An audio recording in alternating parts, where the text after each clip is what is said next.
Hello everyone, কী অবস্থা সবার? চলেন আজকে আপনাদের সাথে শেয়ার করব আমার একটা সুন্দর সুন্দর সুন্দর সুন্দর এক্সপিরিয়েন্স, যেটা শেয়ার করলে ইনশাল্লাহ আপনারা উপকৃত হবেন। মালবেরি মালবেরি আমরা চিনি না এমন মানুষ কিন্তু বাংলাদেশে খুঁজে পাওয়া খুব টাফ, তাই না? তো আমি বেড়াতে গিয়েছিলাম আমার ছোটো মামার বাসায়। তো ছোটো মামার বাসায় ছাদে একটা মালবেরি গাছ আছে। আমার কাজিনরা আমাকে সব সময় জানায় যে কখন ফল ধরে, কখন ফল পাকে। তো এইবার যখন আমি গিয়েছি, ওরা আমাকে বলল চলো তোমাকে একটা জিনিস দেখাই। তো আমি ওদের সাথে যখন ছাদে এসেছি, বিশ্বাস করবেন না ভাই, আমি পুরা টাসকি। মানে মালবেরি গাছে এইবার এত এত আল্লাহর রহমতে মালবেরি আসছে। মানে আমার কাছে মনে হচ্ছে যে মানে এটা আসলে আল্লাহর ব্লেসিং ছাড়া আর কিচ্ছু না। তো যাই হোক, অনেক অনেক হচ্ছে মানে মালবেরি এবার গাছটাতে আসছে। আর মালবেরি ফলের কিন্তু অনেক অনেক উপকারিতা আছে। মানে যারা রেগুলার মালবেরি খায় তাদের আসলে অনেক রকমের শারীরিক প্রবলেম এটা দূর করে।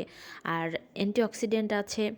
তো যাই হোক, মালবেরি ফলের অনেক উপকারিতা, এটা আমরা অনেকেই জানি। তো আমি যখন আসছি ছাদে, তো আসার পর আমি এত এত মানে আমার আসলে চোখ সরছে না, সিরিয়াসলি। মানে এত মালবেরি, গাছের পাতার থেকে মালবেরি সংখ্যাটা অনেক বেশি, মানে দেখেই ভাল লাগছে।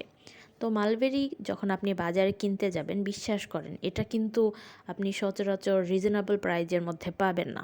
এটার বেশ দাম।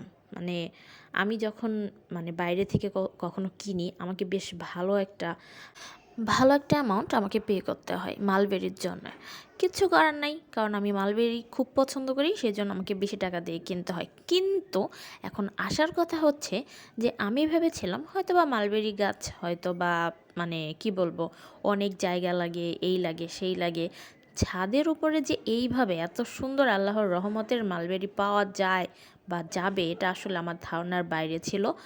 আর আমি এখন খুব ইন্সপায়ার্ড যখন আমি দেখলাম যে ছাদে টবের মধ্যে একটা মালবেরি গাছে এত এত এত এত ফল আসতে পারে। মানে আমি আসলে ভেবেছি যে যাই হোক, আমি বেলকনি পারি, যাই হোক ছাদ পারি, যেখানেই পারি আমি আসলে একটা মালবেরি গাছ যেখানেই পারি আমি বপন করে দিব। কারণ আমি মালবেরি খেতে খুব পছন্দ করি, এটা আমার কাছে খুব টেস্টি একটা ফল। তো সেই জন্য আমি আসলে চিন্তা করেছি যে যা, এবার আমি একটা মালবেরি গাছ যেভাবেই হোক মানে আমার বাসার কোথাও না কোথাও বপন করে দেব, যাতে আমি এখান থেকে মালবেরি খেতে পারি। মানে দেখেন কি সুন্দর লাগছে না? আসলে এটাই তো আল্লাহর রহমত, তাই না?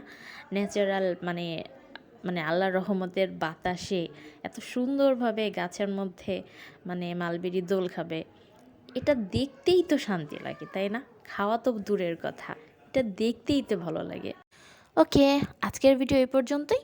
সবাই অনেক ভালো থাকবেন। আর হ্যাঁ, অবশ্যই আমার চ্যানেলটাকে কিন্তু সাবস্ক্রাইব করবেন এবং পাশে রাখা বেল আইকনটি ক্লিক করে দিবেন।